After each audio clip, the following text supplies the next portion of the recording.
E olha só, nossa conversa vai ser boa também a próxima.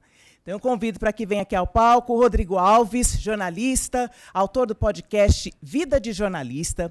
Ele é coordenador e roteirista dos podcasts Rio Memórias e Como Cobrir. Desde 2021, ele tem se dedicado exclusivamente à produção de podcasts e à oficina de narrativa em áudio. Ele foi finalista do Prêmio Vladimir Herzog de Anistia e Direitos Humanos em 2020, com o episódio Irmã Dorothy, do Vida de Jornalista.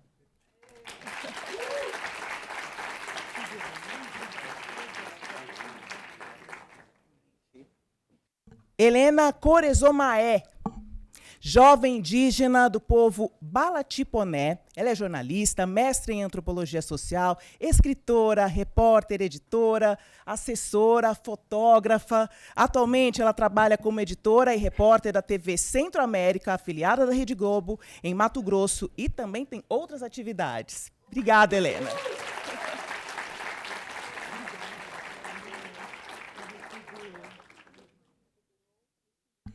Renato Stockler, jornalista e fotógrafo, fez parte da equipe de jornalistas, de fotojornalistas da Folha de São Paulo entre 2004 e 2007, atua como desenvolvedor de projetos audiovisuais, institucionais e documentários sobre responsabilidade socioambiental de marcas globais, negócios sociais, fundações e associações.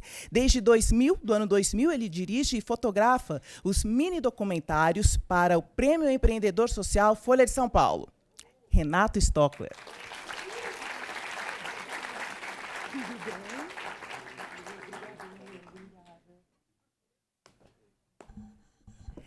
E o Fábio Turci, jornalista, meu colega de jornalismo televisivo, PMBA em Economia, repórter, apresentador da TV Globo durante 23 anos, sendo 4 como correspondente nos Estados Unidos.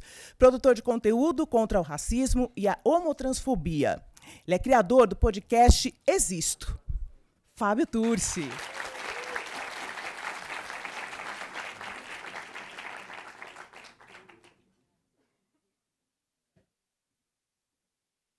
E agora sim, eu chamo a Roberta Faria, que vai fazer a mediação dessa mesa. Roberta, por favor.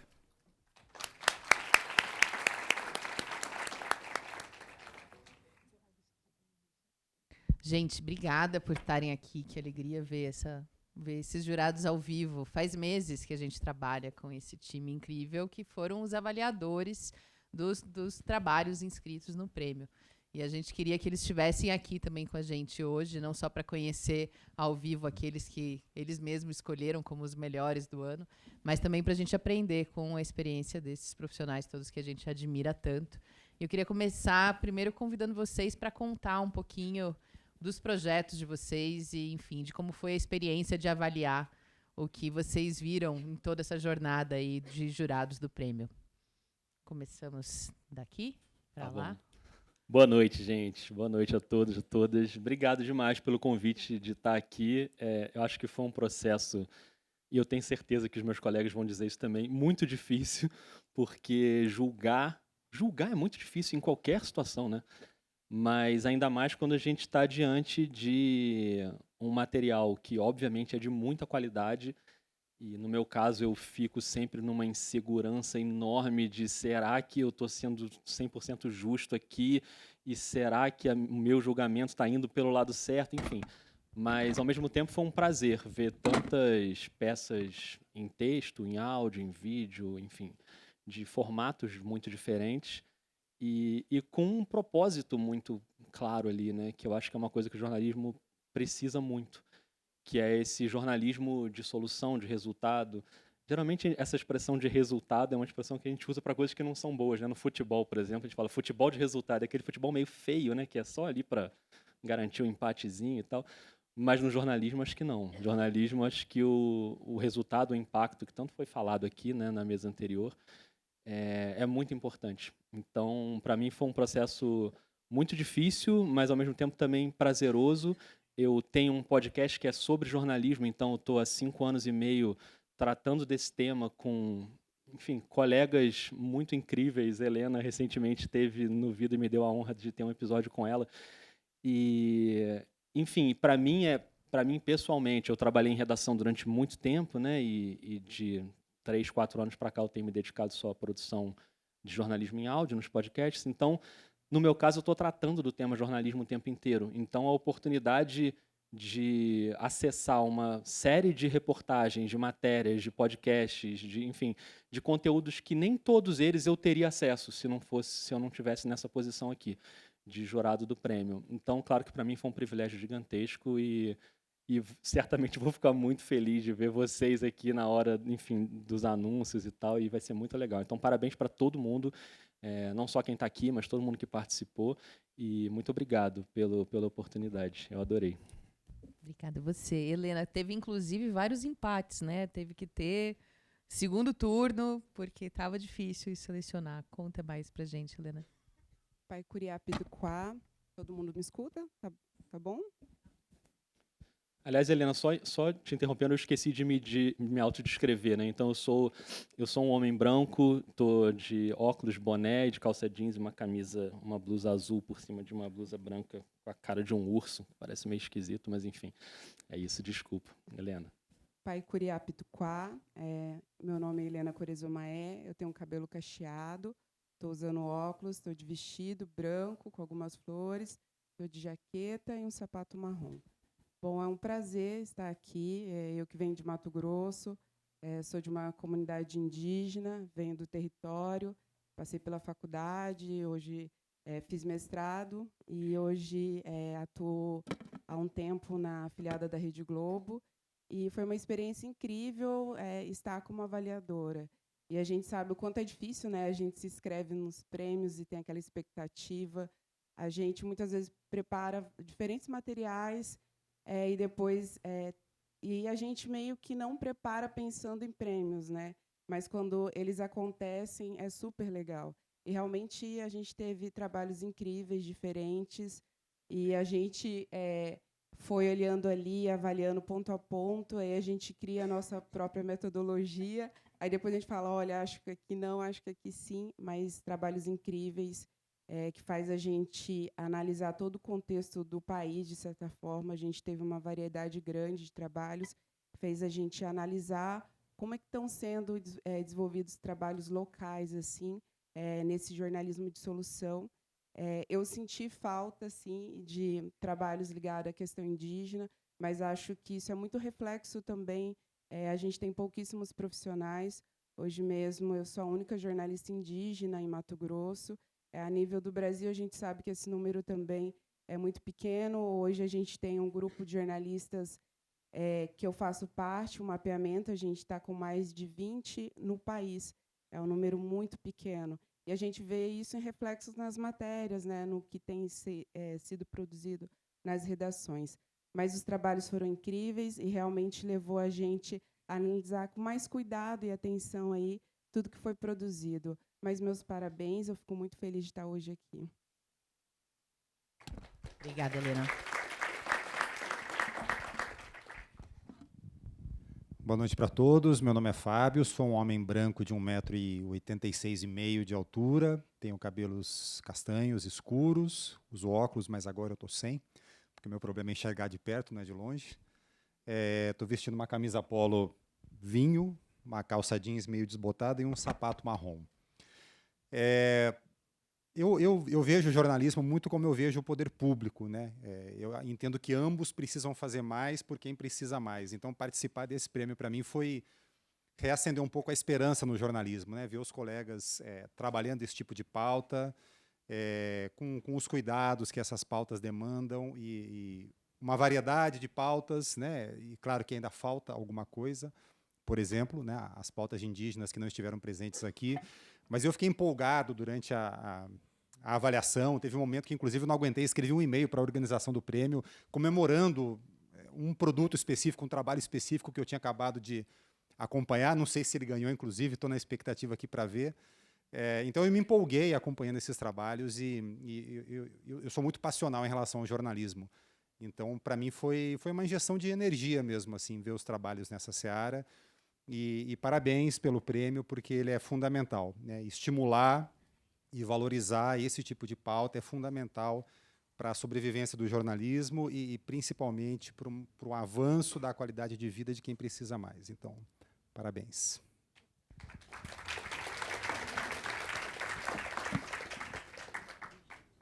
Bom, pessoal, boa noite. Está ouvindo? Bom, pessoal, boa noite. Eu sou o Renato, sou homem branco de 1,75 m e eu estou vestindo uma jaqueta de cinza, uma blusa verde, uma calça jeans e um sapato marrom. Estou bem, uma cara bem paulistana num dia frio, virada de temperatura aqui, né? Eu acho que inicialmente eu queria agradecer muito ao Instituto pelo convite. Acho que vou concordar muito com o que a Helena, Fábio e o Rodrigo falaram aqui, tanto pelo privilégio de poder resgatar essa energia, né, de um jornalismo capaz de se encontrar com soluções que são feitas por muitas pessoas e muitas iniciativas Brasil afora, e que são capazes de fazer com que a gente volte a acreditar numa comunicação mais comprometida, acho que é mais capaz de se entender no seu lugar de transformação mesmo, né? Acho que um pouco quando o Tony falou ali sobre jornalismo como agente de transformação, acho que o jornalismo ele é transformador, ele deve ser transformador nesse sentido. Então acho que todas as iniciativas que a gente viu que foram retratadas, né, por esses profissionais, pelas profissionais, nessa jornada que a gente teve, foi muito, muito gratificante para poder repensar também um pouco de que formatos que a gente está falando, de que possibilidades que a gente está falando com relação à comunicação no Brasil, né? E eu acho que é um privilégio também poder escutar isso e se resgatar nesse lugar. Assim, para mim foi muito importante nesse sentido também. Eu estando longe de redação já não trabalho mais em redação já faz mais de 10 anos, mas para mim foi muito importante resgatar esse lugar aqui. Obrigado, Roberto, pelo convite, e muito importante estar aqui com vocês, Helena, Rodrigo e Fábio. Obrigada, queridos. Um tanto da conversa em torno do curso do que a gente criou para jornalismo, para solidariedade e depois do prêmio, foi uma insatisfação que a gente escuta do terceiro setor e que a gente também carrega na maneira como o terceiro setor costuma ser retratado na mídia tradicional, e não só o terceiro setor, mas os projetos sociais, as pessoas beneficiadas por projetos sociais, de um lugar que ainda vem carregado muito, às vezes, de estereótipos, de um uso incorreto de palavras, ou até de coisas como um exemplo que a gente sempre dá é que quando uma empresa comete uma infração, ela é chamada pelo nome. A manchete é Odebrecht é acusada. Quando é uma organização do terceiro setor que tem alguma ação sob suspeita, a manchete é ONG é acusada. E aí você joga fora assim, todo o setor, né, como no mesmo lugar de desconfiança, o que alimenta, né, essa questão que a gente sabe que tem uma questão global, não é só no Brasil, uma articulação de extrema-direita para desqualificar o trabalho da sociedade civil, que passa por desqualificar o trabalho de ONGs em geral, né, como se fosse um lugar de corrupção, associado sempre à corrupção, ao mimimi, etc. Então, a gente sabe que é importante esse lugar de luta, mas a gente não está perto disso ainda, está bem longe. Uma pesquisa de 2018 que a gente achou, por exemplo, que comparava a maneira como os moradores em situação de rua são retratados pelo jornal Globo e Extra, essa pesquisa especificamente olhava, e aí se viu que se entrevistava muito mais as pessoas incomodadas com as pessoas em situação de rua do que as próprias pessoas em situação de rua, e se falava muito mais dos problemas do que de possíveis soluções.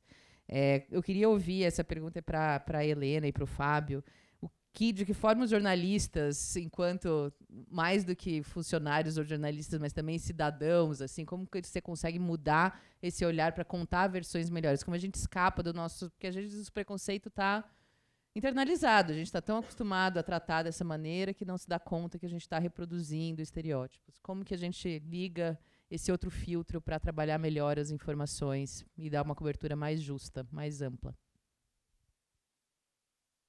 Eu acho que é tratar de uma forma muito mais humanizada.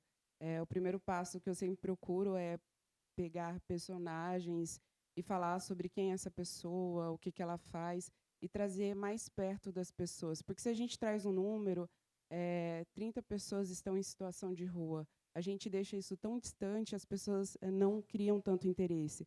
Mas se a gente fala sobre, de uma forma humanizada, daquela família, conta de onde veio, o que aconteceu, a gente tem que tentar aproximar as pessoas daquela situação e entender.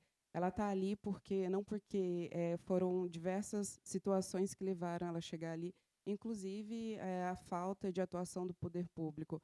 Mas é necessário que a gente aproxime, trate de uma forma mais humanizada, a gente procure personagens, a gente conta diferentes histórias, é a forma que eu sempre busco para poder contar esse tipo de coisa e deixar a matéria mais humanizada. Obrigada, Helena.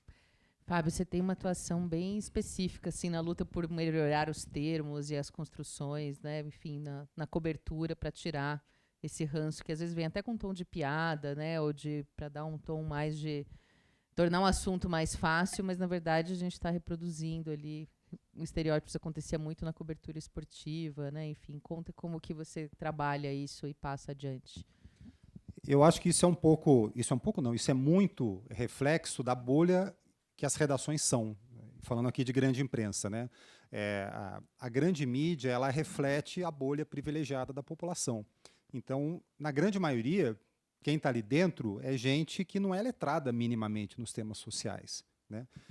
E eu vou até dar um exemplo meu. Eu sou resultado desse processo, inclusive. Eu moro num bairro que vem sofrendo o avanço, aliás, sofrendo já é uma palavra que deixa eu já reformular aqui. Vem acontecendo nesse bairro o avanço de uma determinada comunidade. Enfim, o espaço que essa comunidade ocupava anteriormente ficou insuficiente para tanta gente, as famílias começaram a construir moradias precárias, palafitas, sobre uma área de mata. Essa área de mata fica mais próxima dos condomínios, num desses condomínios eu moro, e começou a haver uma mobilização dos moradores, porque aquele avanço daquelas construções está desvalorizando os imóveis. Então, eu não vi ninguém lamentar ou tomar uma providência ou expressar uma preocupação sobre o déficit de moradias, sobre a qualidade de vida que aquelas pessoas têm morando ali, sobre o que fazer para ajudar aquelas famílias. A preocupação de quem já tem apartamento que às vezes vale alguns milhões é de que aquele apartamento vai passar a valer um pouco menos, né? E acho que é muito o que acontece, por exemplo, na Cracolândia, né, nas coberturas que se faz da Cracolândia, e esse exemplo que você citou, de que muitas vezes ouve-se os incomodados com o problema e não se ouve as vítimas daquele problema, né? E eu acho que as redações, em grande medida, refletem isso. Isso vem mudando um pouco. A persistência da política de cotas, acho que está colocando nas redações mais gente periférica, mais gente negra, por exemplo. Eu acho que o próprio movimento da sociedade, que em grande medida é mérito do movimento negro, tem obrigado os veículos de comunicação, principalmente aqueles de imagem, a trazer mais pessoas diversas para dentro.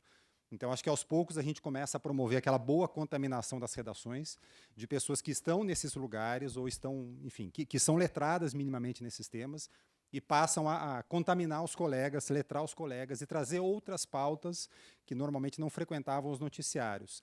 Mas tem um outro ponto que é um hábito do jornalismo também e que eu espero que esse processo de diversificação das redações também comece a mudar, que é a forma como as pessoas são colocadas nas matérias, né? Os famosos personagens, né? Então, personagem, para quem não é do ramo, é um termo do jargão jornalístico que a gente usa para denominar a pessoa que vai ilustrar aquela história. Então, é uma matéria de inflação. Então, além do economista, além do dado sobre inflação, você vai ter uma pessoa, uma dona de casa, no mercado, na feira, aquela pessoa é a personagem da matéria. Via de regra, quase sempre, o personagem ou a personagem é uma escada para o economista e para os números, não é o principal da matéria. É só aquilo para check, para cumprir o requisito da humanização. Ok, já botamos a senhora falando aqui, a senhorinha Dona Maria já falou 15 segundos, o outro minuto e meio, 2 minutos da matéria vai ser dedicado ao IBGE, ao IPEA, ao economista, aos 2, 3 economistas que vão ser ouvidos. Então, as pessoas no noticiário, elas sempre são meio que para cumprir tabela, né? Para cumprir aquele item de que, ok, colocamos a pessoa ali. E nunca é o contrário, né? Nunca os números estão a serviço da pessoa. Raramente se faz uma matéria da história da pessoa em si, ou da história da família em si, ou da história da comunidade em si, né? As matérias normalmente partem de um gancho de um factual, que é a divulgação de um número governamental, para usar o termo que a Cecília prefere, com o qual eu concordo. Então, sai o PIB do trimestre, sai o desemprego do mês, né, sai a inflação do mês. Aí, naquele dia, você vai fazer uma matéria sobre inflação e aquela pessoa é só o checkzinho ali para cumprir tabela, mas o principal é aquele índice, o principal é o economista falando, ou são os economistas falando. Então, acho que falta a gente aprender a enxergar notícia também, e a enxergar valor também, na história humana por si só, que não dependa só de um número divulgado naquele dado período de tempo. As histórias também contam muita coisa para a gente do que está borbulhando no seio da sociedade. E eu acho que isso a grande mídia tem ignorado solenemente. Bom, obrigada, querida. Agora é para o Fábio e para o Renato. Bom, o ponto todo desse prêmio e dessas conversas aqui é o que a gente chama hoje em dia de jornalismo de soluções, que é a ideia de um jornalismo que investiga e explica em termos críticos, mas também acessível e com clareza, né, como os problemas, qual é o contexto dos problemas e quais são as soluções que pessoas estão dando para aquele problema, endereçando isso de uma maneira que é quase como de serviço. Então, a ideia é inspirar, mas também entregar ali um caminho de esperança que seja prático, que seja factível, para a gente não ficar só no lugar de fazer a crítica sem entregar, né, algum viés, né, algo que se tire dali para chegar em outro lugar. E a gente sabe que, né, enfim, esse jornalismo, que se chama agora Jornalismo de Soluções, ele tem um lugar importante nesse momento, assim, quando a gente tem audiências muito cansadas de notícias ruins e pesquisas mostrando que todas as gerações, e aí as mais novas especialmente, não estão mais interessadas em se informar pela mídia tradicional, porque estão cansadas das abordagens negativas e aí acaba se informando por influenciadores, no caso das gerações mais novas, que nem sabemos se podemos chamar de se informar exatamente fazendo isso. E de ter pessoas negando, né? Não quero ver essa notícia mais, porque eu não aguento mais ouvir notícias ruins e né, a ansiedade desse apocalipse aí. Como que vocês... E aí o audiovisual, nesse sentido, pode ser uma ferramenta, inclusive, que fala mais a linguagem do público nesse momento, que é mais visual do que nunca.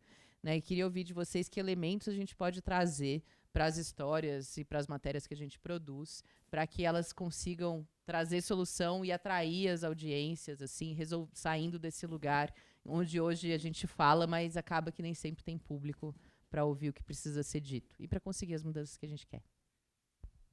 Roberto, eu sou muito obcecado por uma parte do jornalismo, uma etapa do jornalismo que para mim é a mais importante de todas, que é a pauta. E eu acho que a pauta ajuda muito a gente seguir esse caminho que você falou agora, né? De como a gente vai construir a reportagem, como a gente vai construir o conteúdo, que elementos a gente vai usar. Porque, assim, às vezes a gente quer falar sobre um tema, mas o tema é uma coisa, a pauta é outra coisa, né? A gente teve um exemplo aqui. A Cecília falou aqui sobre o começo do Fogo Cruzado, que ela queria, enfim, aquele tema para ela era muito importante, da violência armada, do que estava acontecendo, mas ela falou aqui que precisou de mais 3 ou 4 cafés ali com a amiga dela para entender como que aquilo seria feito, o que ia ser aquilo de fato. Então, exercitar a pauta, para mim, é o mais importante de tudo, porque a gente tem uma tendência, e acho que o jornalista é meio impulsivo, assim, né? A gente é um pouco impulsivo, de querer mergulhar na coisa. Então, a gente já... apareceu uma coisa ali, beleza. Então, eu já vou ligar aqui, já vou mandar mensagem para fulano, vou falar com não sei o quê, e vou começar a escrever. E às vezes é assim mesmo, né? Muitas vezes o jornalismo cobra um preço de tempo que é meio cruel para quem está produzindo. Você tem que fazer ali na rapidez, principalmente para quem trabalha numa redação, enfim, redações grandes, que trabalham muitas vezes, né, sem necessariamente esse privilégio do tempo. Mas eu acho que exercitar a pauta e principalmente pensar em quem está do outro lado, para mim é a coisa mais importante. Isso vale para tudo, tanto para o podcast que eu faço, que quando eu comecei a fazer eu sabia para quem eu queria falar e continuo falando para essas pessoas até hoje. É claro que às vezes a gente fala também para outras pessoas que não estavam na nossa cabeça naquele momento, o que é ótimo. Mas, no meu caso, eu já sabia que eu ia fazer um conteúdo para jornalistas, para estudantes de jornalismo, para pessoas que gostam de entender esses bastidores. E eu estou dando um exemplo aqui, enfim, que é o meu trabalho. Mas isso vale para tudo. Quando você vai tratar de um determinado tema, como vai ser a sua pauta? Que elementos você vai trazer para aquilo ali? Quem você vai entrevistar? Sabe? Porque, às vezes, a gente, nessa pressa, a gente cai numa fórmula de produzir uma coisa como a gente vem produzindo há 10, 20, 30, 40 anos, que não cabe mais. A gente está agora num momento, nessas últimas semanas, que a gente tem um exemplo muito claro disso, que é a questão do calor extremo, da crise climática. A gente está num momento, né, de fim de verão aí que as temperaturas estão absurdas no Brasil inteiro, e a gente continua vendo muitas vezes matérias na televisão, principalmente, que seguem uma cartilha de como a gente fazia 20, 30 anos atrás, que é aquela matéria: vejam como a praia está lotada, olha essa pessoa tomando uma água de coco, e o sorvetinho, hein, tá gostoso. Quando, na verdade, tem gente morrendo por causa do calor, né, em áreas que não estão ali na praia, em outras áreas da cidade, outras pessoas. Então, é isso. A gente teve no Rio de Janeiro isso, né? A gente teve em 2 dias seguidos, praticamente, recorde de temperatura em Guaratiba, e as matérias não iam em Guaratiba, as matérias iam em Ipanema, na praia ali, porque aquela imagem é uma imagem que fica bonita na televisão e tal, mas, na verdade, quem está mais sofrendo aquela consequência da crise climática, do calor extremo e do aumento de temperatura, é a pessoa que, obviamente, não está ali necessariamente tomando uma água de coco na praia. É a pessoa que mora num bairro mais afastado, que mora numa periferia. Então, exercitar a pauta antes de você começar a fazer, eu acho que talvez seja uma receita para... Não uma receita, não gosto muito dessa palavra receita, não. Usei aqui, mas não gosto muito dela. Talvez uma maneira de você entender para quem você tem que falar, e aí sim, o que você vai colocar na sua matéria para fazer aquele assunto chegar na pessoa. E você falou, e a gente está muito saturado de notícia ruim, porque o mundo é cheio delas, né, das notícias ruins. Então, é claro que o jornalismo não tem como escapar disso. Mas como contar isso que também não seja de uma maneira só catastrófica, apontando uma solução, né, o que pode ser feito aqui? Então, vamos cobrar da autoridade que tenha bebedouros na rua para as pessoas se hidratarem, vamos cobrar a política pública, né, que você tenha coisas que possam ajudar um pouco a sair daquele drama ali que as pessoas estão vivendo. Eu acho que tudo começa antes de você pegar o seu celular e mandar a primeira mensagem para a fonte. Começa dentro da cabeça, na pauta de como que eu vou contar essa história e para quem eu vou contar essa história e aí, consequentemente, de que modo eu vou contar essa história. Acho que o que o Rodrigo está colocando aqui está muito relacionado à forma como a gente olha para a sociedade, olha para as questões da sociedade, né? Assim, óbvio, né? Vamos entrar no chavão mais clichê para quem está entrando no jornalismo, que é falar sobre recortes, né? Nós trabalhamos sobre recorte, eu sou um cara da imagem, eu trabalho com edição o tempo inteiro, meu raciocínio é editado, meu raciocínio é através da escuta, eu sou um cara muito ruim com a fala. E acho que isso está relacionado à forma como é possível se construir, olhar e garantir que o seu olhar seja capaz de escutar e entender aonde estão os problemas e como é que você vai conectar esses problemas, endereçar esses problemas para as políticas públicas serem pressionadas ou para trazer soluções que já existem voando para todos os lugares e como essas soluções podem ser conectadas com outras pessoas, com o poder público, com organizações, com instituições, enfim, com a própria sociedade civil, né? De que maneira que você pode propor que essas imagens, assim, eu pensando na minha área de atuação, que essas imagens sejam capazes de traduzir minimamente aquilo que você está confrontando, né? Seja a questão das mudanças climáticas, que é um tema que, de fato, todo mundo sente na pele isso, uns mais, outros menos, né? Mas que as pessoas se transportem para o lugar dessa outra pessoa. Vamos falar sobre empatia, como já foi colocado o tema aqui, de uma maneira menos, vamos dizer, enfim, errada, né? Se usar a empatia de uma maneira capaz de transformar, eu acho que sim, é uma questão de criar mecanismos de olhar em que possa conectar pessoas de uma outra forma, né? Então, acho que ao que me parte mesmo é justamente esse endereçamento de recorte. Como a gente deve olhar para isso, para soluções, de uma maneira a conectar mais pessoas através desses lugares, né? Então, acho que é um pouco por aí a forma como eu acho que... E o que eu vejo dentro dessas produções relacionadas a jornalismo de solução é uma forma de valorização maior desses espaços. Acho que é um pouco por aí, assim. Obrigada, querida. Bom, agora a gente tem perguntas da plateia, na verdade.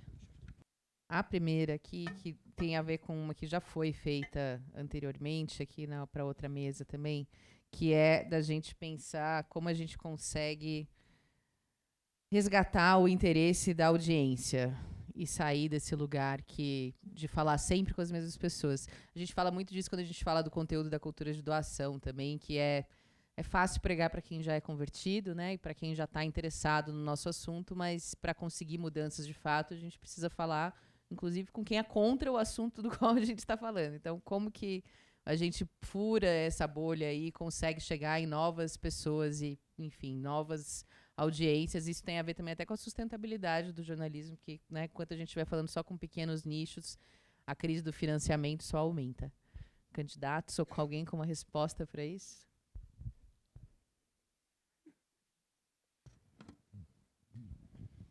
Eu acho que quem está produzindo notícia, ou seja, nós jornalistas, precisa se conectar mais com o que está acontecendo na sociedade para além daquilo que é consumido apenas nas bolhas privilegiadas. Eu volto um pouco ao ponto que eu estava comentando anteriormente, né? E cito aqui até um exemplo, né? A população evangélica. Eu acho que o Brasil atentou muito pouco, a mídia no Brasil, de maneira geral, atentou muito pouco para o crescimento da população evangélica ao longo dos últimos anos. E é uma população que é vista, como tantas outras, segundo uma série de filtros de estereótipos, né? E eu não vou entrar em mérito político aqui, não é disso que eu estou falando, né? Eu estou falando do lado social, enfim, pessoas que têm uma forma de viver, que têm uma crença e que, em grande medida, foram ignoradas pela grande mídia. E, da mesma forma, existem outras populações. Então, acho que é preciso se conectar com o que essas pessoas consomem, a forma de pensar dessas pessoas, o que acontece na vida dessas pessoas, e entregar para a população um cardápio de conteúdo que dialogue mais com esses diferentes grupos da população que foram colocados de lado, realmente, das prioridades, né? Pessoas cujas vidas estavam passando por determinados eventos que a grande mídia não estava enxergando, né? E eu acho que a forma mais direta e mais rápida de fazer isso é seguir nesse caminho de diversificação das redações, que é que todas as pessoas estejam representadas dentro das redações, e não só que estejam lá, mas que sejam ouvidas, né? Aquilo que a gente fala nas empresas, né, muito no meio corporativo, de que diversidade não é nada se não houver a inclusão, né? Não basta você colocar as pessoas diferentes ali dentro, se continuar reinando a mesma lógica de antes. Então, essas pessoas têm que ter voz, elas têm que ser ouvidas, elas têm que ter algum poder de decisão e de influência ali dentro, né? Tem que ter canais de comunicação.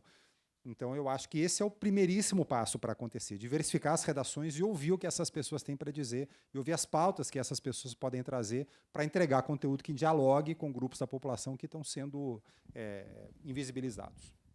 Muito bom. Uma pergunta aqui para a Helena, falando da importância do jornalismo regional, né, e como é difícil descentralizar as pautas, assim, né? Você consegue, tanto a gente gostaria de ouvir mais histórias do Mato Grosso, mas para isso precisa chegar no nacional e, ao mesmo tempo, também você precisa de mais força ali local. Como que você consegue, quando você trabalha esse fortalecimento do protagonismo dos territórios e se comunica isso com grande mídia? Dá para fazer isso ou não? Tem que existir como uma ferramenta independente mesmo? Bom, fazer matérias especiais no nosso dia a dia, eu acho que é um desafio. Eu trabalho muito com o factual, mas eu acho que é um exercício próprio nosso que a gente tem que ter ao longo de toda a nossa carreira, em defesa do que a gente acredita, do que a gente acha importante, porque as matérias especiais que eu trabalhei ao longo dos últimos anos, elas foram um trabalho de muito esforço realmente. E porque dentro do meu horário, no limite, eu não conseguiria. Então, eu sempre vou atrás de dados. Teve algumas lideranças no ano passado que entraram em contato e falaram, olha, a gente está com um número grande de crianças chavantes morrendo.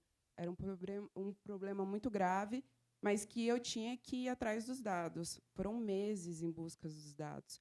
E a gente tem assim, instituições que realmente não querem fornecer esses dados e que atrasam.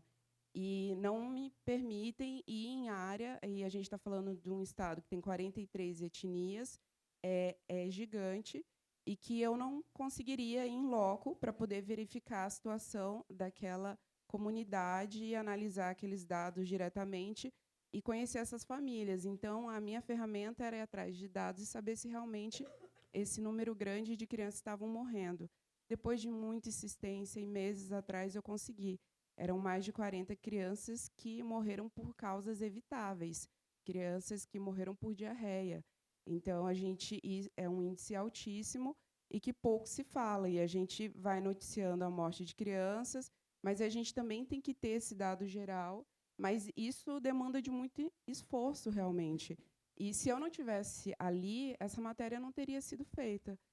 Se não tivesse eu ali como ponto para as lideranças, em ouvir, em ir atrás e fazer esse exercício do que é importante para mim, do que é importante para essas lideranças.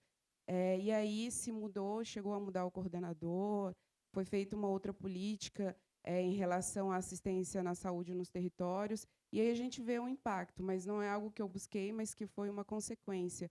Mas é realmente um esforço diário da gente continuar em luta assim, do que a gente acredita e do que a gente defende, em busca das lutas dos povos indígenas, mas realmente é muito resultado de eu estar ali. Outra pessoa não teria tido o mesmo olhar e não teria ido atrás, porque a gente é quase diariamente engolido pelo factual e a gente tem que fazer 8 matérias, a gente tem que fazer uma matéria que sobre assunto tal, cultura, a gente tem que fazer sobre um acidente, sobre uma operação. E meio a isso, eu também busco fazer as matérias especiais com temas que são muitas vezes através de dados, porque eu não consigo me deslocar e ir, mas é muito do esforço realmente nosso, enquanto repórter, de acreditar naquilo e que vai ser importante falar sobre isso em busca realmente de mudanças através daquela matéria, daquela reportagem. Muito bom. Para o Rodrigo já... Oi? Desculpa, só fazer um adendo aqui, nisso que a Helena está falando. Acho que tem algo que hoje é contemporâneo e, na verdade, sempre existiu, que é essa rede de comunicadores comunitários que existem, que elas têm uma força e uma importância brutal para quem faz jornalismo dentro de grandes redações, né? Acho que a valorização dessas iniciativas é o que deve ser dito. E são não somente fontes, mas são produtoras de conteúdo. Hoje a gente tem alguns coletivos dentro de determinados territórios por todo o Brasil e que elas têm uma dependência de venda desse conteúdo, e isso deve ser muito levado em pauta quando você fala sobre a mudança desses perfis dentro das grandes redações, né? Dessas grandes redações, dessas mídias tradicionais que a gente tem no Brasil. Acho que isso é uma coisa que eu só queria deixar esse ponto aqui para a gente repensar um pouco também em como a gente pode fortalecer esses mecanismos, se a gente está dentro de espaços e acessando determinados recursos, que a gente possa levar também um pouco desses recursos, de alguma maneira, para poder retribuir o trabalho e a prestação de serviço que essas organizações de comunicação, comunitárias, coletivas, tal, que elas estão muito mais preparadas, muitas vezes, do que a gente. Desculpa, não no teu caso, Helena, mas muito mais preparadas do que a gente, com um olhar eurocêntrico, branco, lá que está dentro desses grandes grupos, e capazes de trazer uma informação que se conecta muito mais com o resto da sociedade. Muito bom, Renato. Falando disso e da precarização, essa é para o Rodrigo, né? Que é como fazer esse jornalismo de soluções, né? Num cenário em que você tem que fazer, como a Helena falou, 8 matérias por dia e também tem que fazer o stories dela e os tweets e, enfim, responder os leitores e mais. No final, enfim, não acaba nunca o trabalho e é difícil ganhar profundidade. Desculpa, Helena, eu não tenho a resposta para essa questão, mas é difícil mesmo, né?